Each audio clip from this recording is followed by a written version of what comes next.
Quand vous regardez un sumo, vous pouvez être impressionné par son physique imposant et admiratif du côté presque mythologique que cet univers dégage. Mais est-ce que vous saviez que plusieurs décès horribles sont venus briser cette image sacrée au fil du temps ? Qu'ils soient morts aux yeux du monde entier ou suite à des problèmes de santé, les sumos dont je vais vous parler ont payé le prix le plus fort pour leur passion. Voici des histoires qui vont vous glacer le sang et vous feront sûrement regarder autrement un des sports de combat les plus anciens du monde. Et si je vous disais que l'univers du sumo, qui est quand même censé être un art sacré et un sport national au Japon, a coûté la vie à un de ses colosses devant ses propres élèves? C'est choquant, mais c'est bien réel. C'est l'histoire d'un certain Masaru Maeda. Alors, malheureusement pour lui, c'est un combattant qui n'a jamais vraiment atteint la gloire pendant sa carrière, et son nom reste surtout gravé dans l'histoire pour une raison tragique. Alors, pour vous familiariser un peu avec ce lutteur, figurez-vous qu'il est né en 1982. C'est un athlète qui rêvait de percer dans ce monde qui est ultra codifié, de se faire une place parmi les monstres qui dominent le dojo, vous savez, le fameux ring traditionnel où les combats ont lieu. Comme plein d'autres jeunes japonais qui veulent se lancer dans cette discipline, vraiment très particulière comme vous allez voir. Il avait rejoint une Eiya, une écurie de sumo. Alors qu'est-ce que c'est que cet endroit ? Tout simplement l'équivalent d'un centre de formation dans d'autres sports. Mais pour être totalement honnête, dans une version beaucoup plus hardcore. On va dire que ça ressemble plus à l'armée, et que ce genre de lieu ne pourrait probablement pas exister dans le monde moderne occidental du politiquement correct. En tout cas, là-bas, la discipline est totale. Tu te lèves à l'aube, dans la journée tu vas manger des montagnes de shankonabe, ça, pour votre information, c'est le plat traditionnel des sumo. Tu vas aussi devoir supporter plusieurs entraînements épuisants, et même encaisser les humiliations imposées aux plus jeunes par leurs aînés. Vous l'aurez compris mes amis, c'est donc dans tout cet environnement que le dénommé Masaru Maeda a fait ses gammes. Et on peut dire qu'il représentait bien le sumo un peu random, on va dire. 219 kilos, début officiel en mars 2005 à l'âge de 23 ans, retraite en septembre 2018 quand il a 36 ans. La chose la plus notable qui le caractérise, c'est qu'il était l'un des lutteurs de sumo les plus lourds de l'époque.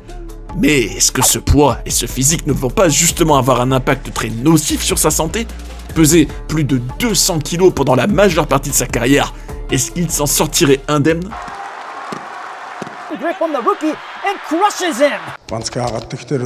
Tout bascule le 26 août 2020. Ce jour d'été, il encadrait des élèves dans un dojo de la ville d'Ashimantai, dans la préfecture d'Iwate, mais vers 19h30, Maeda s'est soudainement effondré. Rendez-vous compte de l'horreur de la scène, vous êtes en plein entraînement et votre coach, celui que vous voyez comme une légende de ce sport, meurt d'une crise cardiaque sous vos yeux. Bien qu'il y ait eu des tentatives de réanimation avec un défibrillateur externe automatisé, il n'a pas repris conscience et a été emmené à l'hôpital de la ville où sa cause officielle de décès a été répertoriée comme un infarctus du myocarde. Il n'avait que 38 ans. Le 10 décembre 2020, sa ville natale, la ville de Tsuruoka, a publié une lettre d'appréciation en reconnaissance de tout ce qu'il a accompli de son vivant. La lettre sera reçue au nom de son père.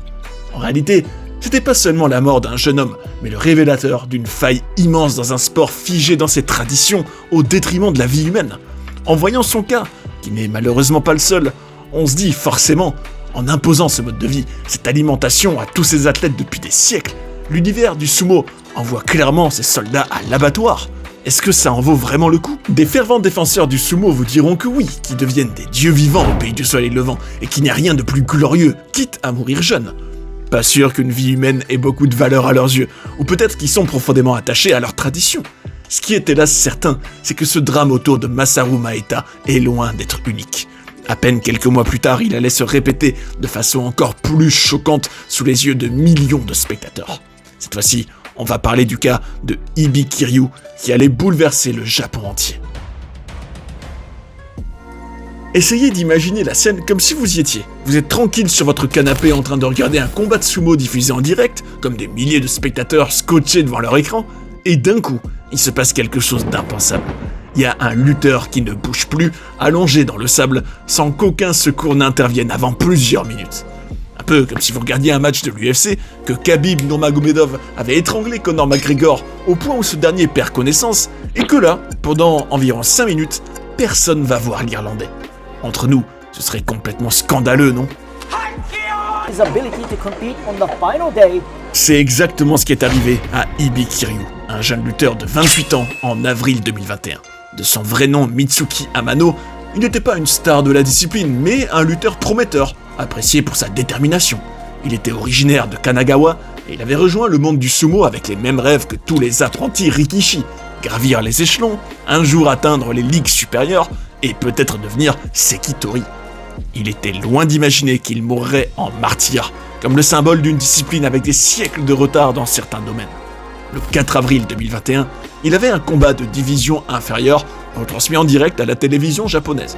Le début du match semblait banal, mais lors d'un mouvement brusque, son adversaire le projette violemment au sol. Sauf que le souci, c'est que Ibikiryu tombe la tête la première et reste immobile, allongé sur le dos. D'un coup, tout le monde se tait dans la salle, on entend une mouche voler, tout le monde voit qu'il y a un homme en danger dans le dojo, mais il ne se passe rien. On peut dire que c'est un drame dans le drame, personne n'intervient tout de suite. Pendant de longues minutes, les arbitres et assistants restent aux alentours, et pour une raison qui pourrait paraître lunaire, ils hésitent à briser le protocole sacré du dojo. Au Japon, le cercle de combat, c'est tout simplement considéré comme un espace purifié, et même en cas d'urgence, il existe une sorte de réticence culturelle à le profaner. Alors, ces débats sur les traditions, c'est bien beau, mais pendant ce temps, Ibikiryu ne bougeait toujours pas.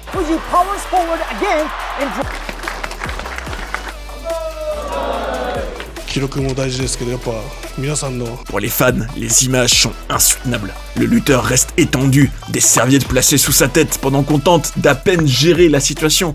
On aurait dit que l'athlète pouvait mourir aux yeux de tous en plein match, mais que personne n'était prêt à lever le petit doigt pour tenter de le sauver par peur de cracher sur des règles. Le bilan final, c'est qu'il faudra attendre plus de 5 minutes avant qu'une civière ne soit finalement apportée et qu'il soit transporté vers un hôpital. Mais c'était déjà trop tard. Ibikiryu avait subi une lésion cervicale irréversible. Après plusieurs semaines de coma, il succombera à ses blessures le 29 avril 2021. Et on va dire les choses, c'est sans l'ombre d'un doute un des pires scandales du sumo. Comment peut-on laisser agoniser quelqu'un qui subit une blessure cérébrale grave en plein match de sport ? Jamais quelque chose de similaire se serait produit dans d'autres sports, encore moins dans un événement diffusé à la télévision. Cette mort, diffusée en direct, fera l'effet d'un séisme au Japon. Les critiques fusent de toutes parts et c'est justifié. Comment un sport aussi riche et aussi symbolique pouvait-il être si mal préparé à gérer une urgence médicale ?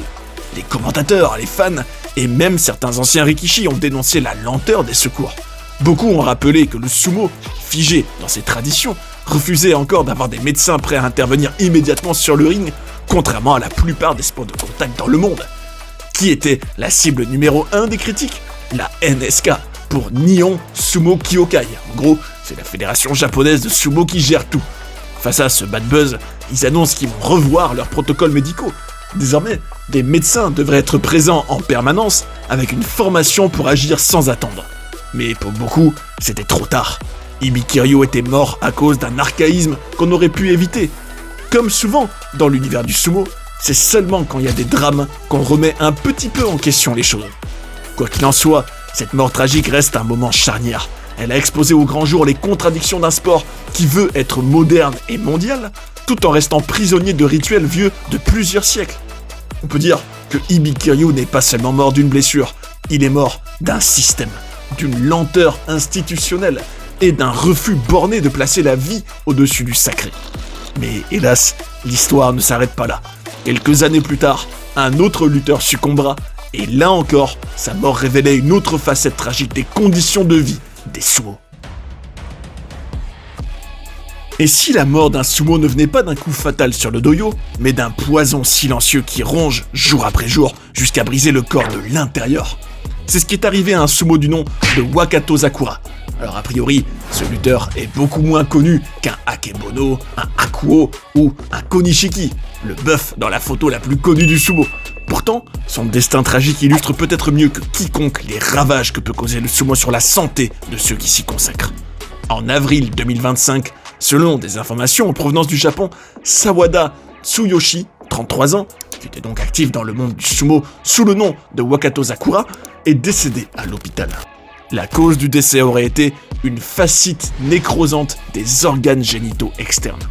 La fascite nécrosante, mieux connue sous le nom de la maladie de la chair, c'est une infection qui tue les tissus mous d'un corps. Bien que la bactérie ne mange pas littéralement de la chair humaine et ne se propage généralement pas entre les humains, elle affaiblit considérablement le système immunitaire du corps au point où le risque de décès est extrêmement élevé.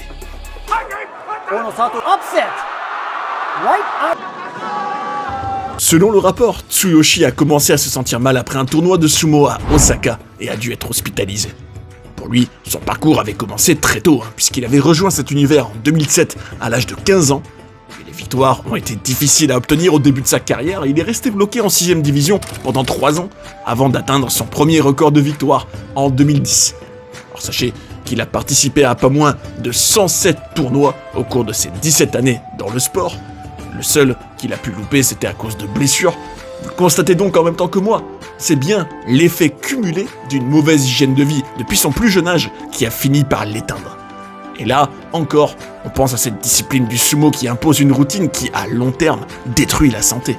La prise de poids volontaire pour devenir une véritable montagne humaine n'est évidemment pas naturelle. Elle repose sur des repas gigantesques arrosés de litres de bière et sur un sommeil forcé juste après l'ingestion dans le but de maximiser la prise de masse et de poids. Ce régime, combiné à des entraînements brutaux, engendre des risques énormes.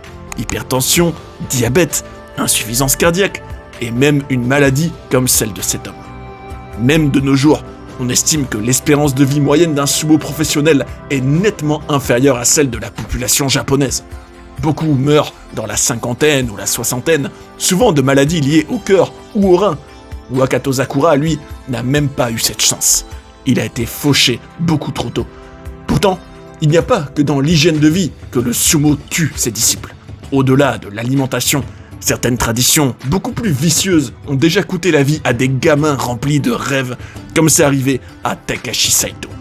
Préparez-vous, c'est de loin la mort la plus choquante de la riche histoire de ce sport. Couvert d'échymoses et de brûlures, le corps sans vie de ce Takashi Saito repose complètement inerte sur le sol de l'écurie de sumo qu'il a accueilli 3 mois auparavant. Ce novice de 17 ans venait à peine d'entrer dans le monde compétitif de cette discipline et s'entraînait avec d'autres apprentis.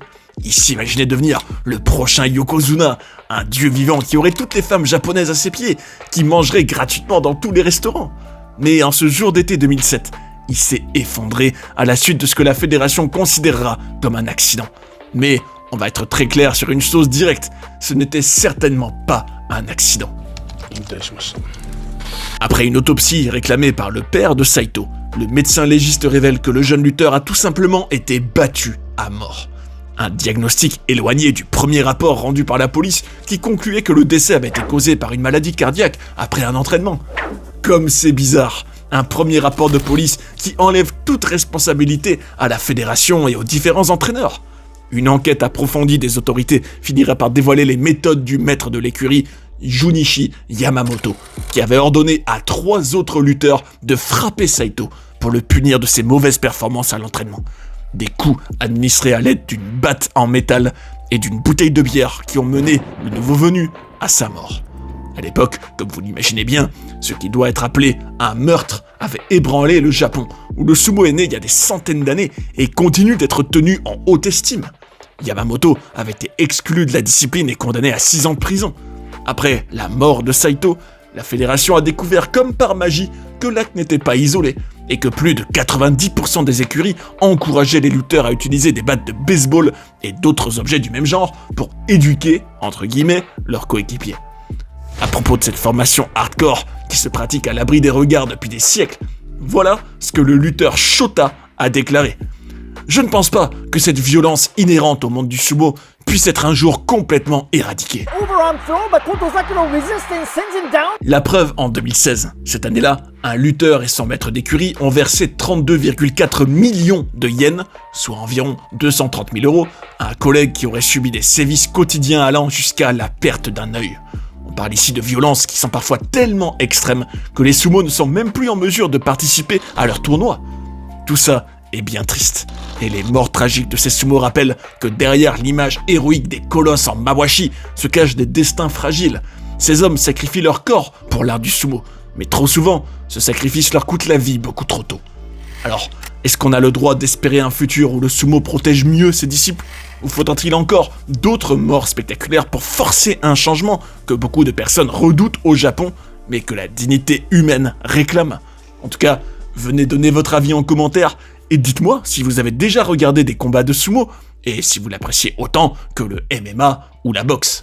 Et si vous avez envie de découvrir des scandales et des controverses autour de l'univers du combat et de ses plus grandes stars, cette playlist devrait beaucoup vous intéresser. J'espère que vous avez passé un bon moment et je vous invite à rester sur Fight City Stories pour en voir d'autres. A tout de suite.